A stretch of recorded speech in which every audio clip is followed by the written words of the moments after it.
Today I'm going to show you the best transition defensive basketball drills. Most coaches will talk at length about the offensive transition drills, but did you know that a defensive transition break exists too? Well, it does, and today I'm going to show you the best drills to practice to run an effective defensive transition break drill, even by yourself as a single player. I'm Coach Charlie with AttackBball Academy. As a premier basketball player development coach, I've trained thousands of players all over the world on the techniques and tactics needed to be quick and aggressive defenders. So in this video today, I'm going to show you the #1 drill to slow down a transition break. Next, I'm going to show you why knowing the number 4 will stop any transition offense. Last, I'm going to show you the #1 skill you must master for transition defense. And on top of that, I have a bonus that I'll give to you, but only if you stick around to the very end. Let's get right into the #1 drill to slow down a transition break. First, whoever is next to the basketball, you must pick up the basketball. See, the point of a fast break is to score what we call with a quick strike. So the defense can't set their defense up, right? So the rule we teach at AttackBball Academy is whoever is close to the ball, you pick the basketball up, because when you pick the basketball up, whoever has the basketball as the ball handler, you want to slow the ball handler down. So you must slow down the ball coming down the court. And then we need to push the ball to one side of the court. You choose it. We do not want the ball going down the middle of the court. Because why? We are not set up. You're now vulnerable, right? Ball going down the middle of the court, you're very vulnerable. So you want to actually pick the basketball up as quick as you can, slow the ball down, and then push the ball to one side. That is the key. That is the #1 drill to slow down a transition break. You're not going to stop it, but you can slow it down. And again, keeping it simple, pick up the ball, slow the ball down, and keep it to one side. Before I show you why knowing the number 4 will stop any transition offense, I noticed that you're not a subscriber. I develop premium basketball players and roll out 20 high-quality videos every month to help you. So click that subscribe button. Now let me show you why knowing the number 4 will stop any transition offense. See, at AttackBball Academy, we have figured out a feedback system that's just better than just telling somebody, get back. See, we give feedback with a specific number. In this case, the number 4. Why? Because here's the key. We want our defensive players sprinting back from block to block within 4 seconds to get back. Once we, again, identify whoever has the ball and the closest defender now, we went from offense, we don't get the rebound, to they got it. The closest defender picks up the basketball. They know the rule. Pick the basketball up to slow the ball down and push it to one side. That allows the other 4 teammates to do what? Get back from block to block, meaning our offensive side to cover the other side, back within 4 seconds. Now, you can sprint back, right? Rebound happened. You can sprint back from block to block within 4 seconds. And what we want to do is the first half of the sprint, I want to start off running. Then I want to turn to get back to backpedal, right? And there's no telling when that may happen. I don't want to run with my back to the ball all the way to half court. It depends, right? But doing a 4-second drill is the key. Running, starting to block, right? 1, 2, 3, 4, bang, I'm back. Now, if I can go from one block to the other block within 4 seconds, now we understand how to make those adjustments as we need to, right? So now think about it as we put this together. I can do this 4-second drill anywhere. That 4-second drill I did from block to block. Imagine me doing that from, say, the wing. If I happen to be playing a wing player, right? I'm playing from the wing. Now that's less than 4 seconds, so I got to get back. I can do that to play, say, the rim runner, the player that's running down the middle of the court. I definitely want to make sure I get back, so there's no easy, fast break opportunities, right? And then last, doing that same concept, I want to create what we call a house. I want to create a roof. So all things being perfect, say, we sprint down the court, I turn around, right? somebody has the basketball covered, I may be at, say, the point of the roof, right? I may have two other teammates set up on the wings.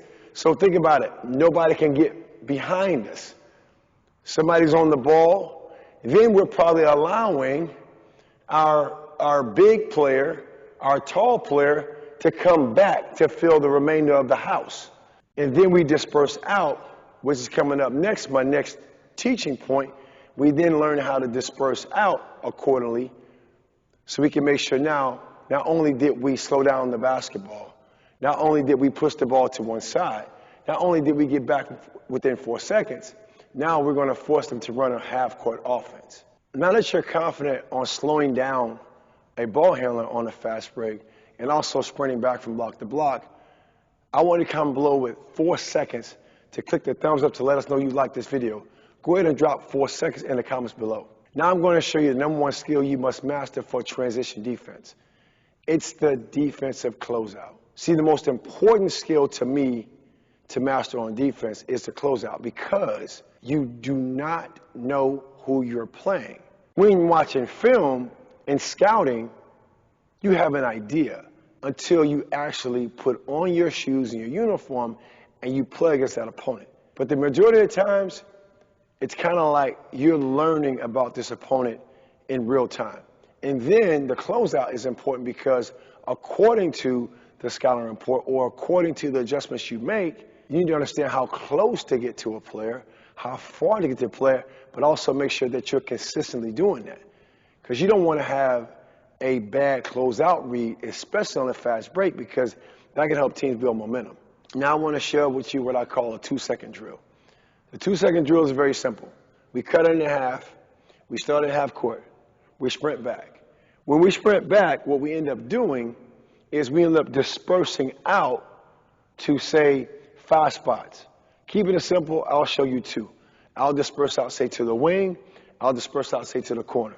And then I'll give you the players that we've identified that you're going to play against while on defense, the players you're going to play against on offense. You're going to play against a shooter. The closeout read for their giving the solution is called belly up, right? You want to belly up. You want to get as close as you can to them. You're going to play against an attacker, someone who's really good with their handle, their footwork. They're relentless at driving, their pursuit, at getting downhill. You want to contain them.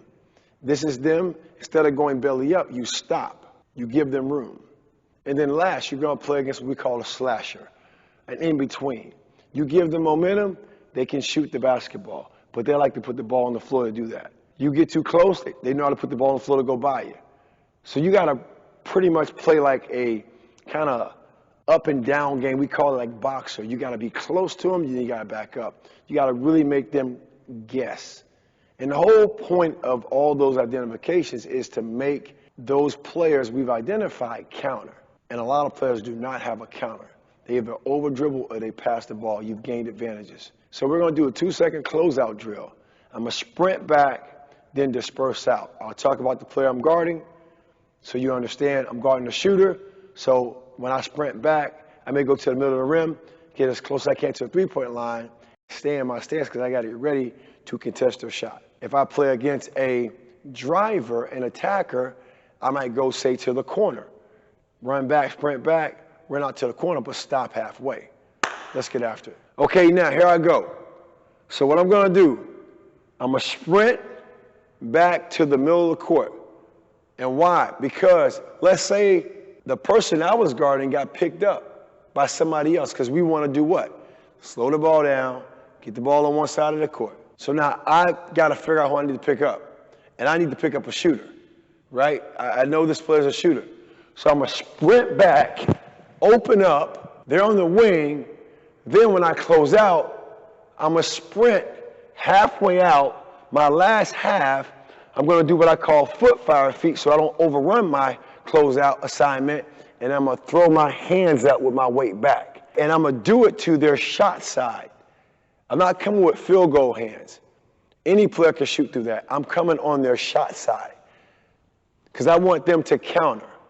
I want to see if they can put the ball on the floor to make a play, right? So here I go, right? Sprint, 2 seconds, open up, shot, shot, shot, shot, shot. and I stay disciplined. And I'm going to belly up because, again, this is a shooter. Now I'm going to do the same thing, and now I'm going to play against, say, an attacker. They know how to put the ball on the ground.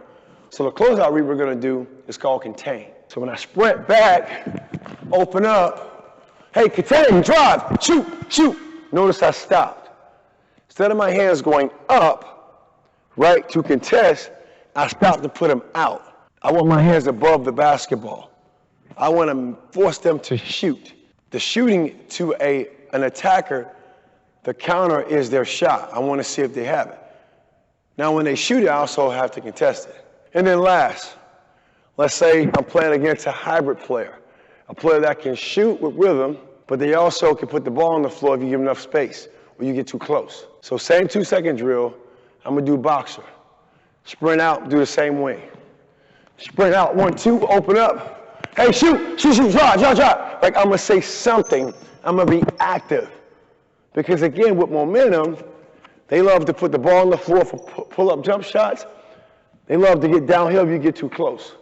So there you have it. That's how you close out, understanding the best way to work on individually, even by yourself. Defensive transition break drills. Let's keep the momentum going with that bonus I mentioned earlier. We've covered a lot in this video, and I really want to make sure I'm helping you out. So I'd like to offer you a free guide that covers all the must-know basketball principles and in what situations to apply them. This is a powerful guide of best practice tips and skills empowering you to take charge of your game. Just click the link in the description below. You can download the guide I put together as my gift to you. Enjoy your gift and keep attacking.